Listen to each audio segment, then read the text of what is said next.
The scent hit you first. Boot polish mingling with eau de cologne, freshly pressed linen still warm from the iron, and beneath it all, the faint metallic tang of coal smoke that had become as much a part of European existence as breathing itself. In 1890, a gentleman stepping onto the Ringstrasse in Vienna carried himself with a deliberate slowness, each movement calibrated to communicate status without uttering a single word. His frock coat, tailored from merino wool imported from Australia and dyed with indigo that cost more per ounce than most workers earned in a week, fell in precise vertical lines that had been achieved through hours of steam pressing and the strategic placement of horsehair canvas between the outer fabric and the silk lining.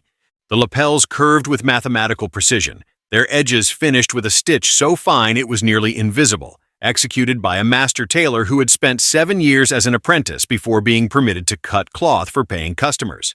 This was not fashion in the modern sense. It was architecture worn on the body, a three-dimensional statement of breeding, education, and economic power that required no explanation, because everyone who mattered could read its language fluently. Walk those same streets today, and you will find something fundamentally different, though it takes a moment to articulate exactly what has been lost. The young professional hurrying toward a meeting in a converted imperial palace, now housing a tech startup, wears what the contemporary world calls business casual, a phrase that would have struck a 19th century Viennese as oxymoronic, a linguistic impossibility, because business was never casual, and casualness had no place in business. His jacket, mass-produced in a facility that can output 12,000 identical units per day, hangs loosely across his shoulders, the construction simplified to reduce labor costs, the fabric a cotton polyester blend engineered for wrinkle resistance rather than longevity or tactile pleasure. He does not carry a walking stick, does not wear gloves, does not tip his hat to passing acquaintances because he is not wearing a hat at all. And this absence speaks volumes about the democratization of public space, the collapse of rigid social hierarchies, and the wholesale rejection of the performative aspects of daily life that once defined European civilization. But to understand what happened between these two moments, separated by 136 years, we must resist the temptation toward simple narratives of decline or progress. The elegance of 1890 was not a spontaneous aesthetic choice. It was the visible manifestation of a complex social machine that operated according to rules so deeply embedded that they seemed natural, inevitable, ordained by forces beyond human questioning.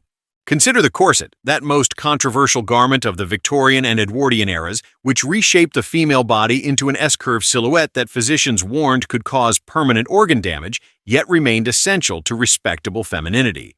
A woman being laced into her corset each morning, the whalebone stays pressing against her ribs, her waist compressed to dimensions that made deep breathing impossible, was not suffering for beauty in the way we might imagine.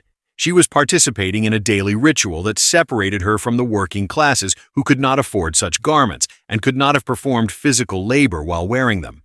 The corset announced to the world that she did not need to bend, to lift, to engage in any activity that required full lung capacity or freedom of movement. It was a garment designed to communicate uselessness, and uselessness was the highest virtue a woman of means could possess, because it demonstrated that she was valuable enough to be protected from the degrading necessity of productive work. The men's wardrobe of the period operated under similar constraints, though they were less immediately visible. The starched collar that rose so high it forced the chin upward, preventing casual downward glances, ensuring that every interaction involved direct eye contact and therefore constant awareness of one's social performance. This was not an accident of fashion, but a deliberate tool of class maintenance. The waistcoat with its row of buttons that could not be fastened by the wearer alone, requiring assistance and therefore implying the presence of servants, served as a daily reminder of one's position in the economic hierarchy. Even the pocket watch, worn on a chain that draped across the abdomen in a specific arc, communicated more than the time. It suggested a life organized around appointments, obligations, a schedule that mattered, business interests that required punctuality. The working man, whose time was not his own but belonged to the factory or the field, had no need for such instruments and could not have afforded them if he did. This system of sartorial communication reached its apotheosis in the major European capitals during the final decade of the 19th century, when industrialization had created unprecedented wealth but had not yet disrupted the social structures that determined how that wealth could be displayed. In Paris, along the Champs-Élysées, the daily promenade became a kind of secular mass, a ritual gathering where the haute bourgeoisie and the remnants of the aristocracy displayed themselves according to an unwritten but universally understood code. The fabric of a woman's walking dress revealed whether her husband's fortune came from old money or new industry. Silk suggested inherited wealth, while the newer synthetic fabrics, cheaper but more lustrous, marked the wearer as recently ascended. The cut of a man's coat indicated not just his tailor, but his political affiliations, his educational background, his prospects for advantageous marriage alliances. To the trained observer, a 5-minute walk down a fashionable boulevard provided as much information about the city's power structure as a dozen newspapers. London presented a slightly different variation on this theme, the British talent for understatement translating into a kind of competitive restraint, where the goal was to appear wealthy without seeming to try, to demonstrate breeding through the absence of ostentation rather than its presence. The English gentleman's suit, cut from Scottish wool in shades of gray and brown so subtle they seemed to shift in different lights, achieved a kind of perfection through its very conservatism. The same basic silhouette might persist for decades, changing only in tiny details, the width of a lapel, the number of buttons, the depth of a trouser cuff, that marked the wearer as current without being fashionable, a crucial distinction in a society that viewed fashion itself as slightly vulgar, too concerned with novelty, too eager for attention. This was the suit that would eventually colonize the entire world, becoming the default uniform of international business. But in 1890, it was still specifically British, carrying with it implications of empire, industrial might, and a particular philosophy about the relationship between the individual and society.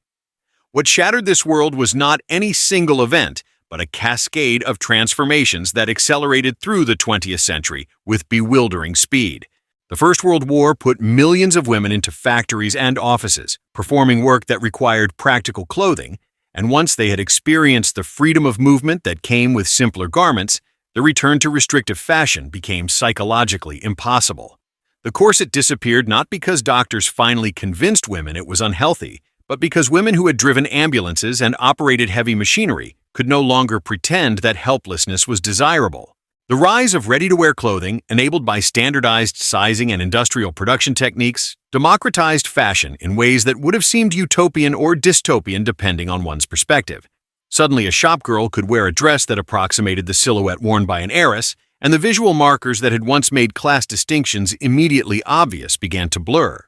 The wealthy responded by shifting their emphasis from clothing to other forms of distinction: travel, education, access to exclusive experiences, but something fundamental had changed in the relationship between appearance and identity. The post-war decades brought successive waves of simplification, each generation rejecting the formality of its parents with increasing vehemence. The counterculture movements of the 1960s treated elegance itself as suspect, associating it with conformity, repression, the values of a generation that had led the world into catastrophic conflict.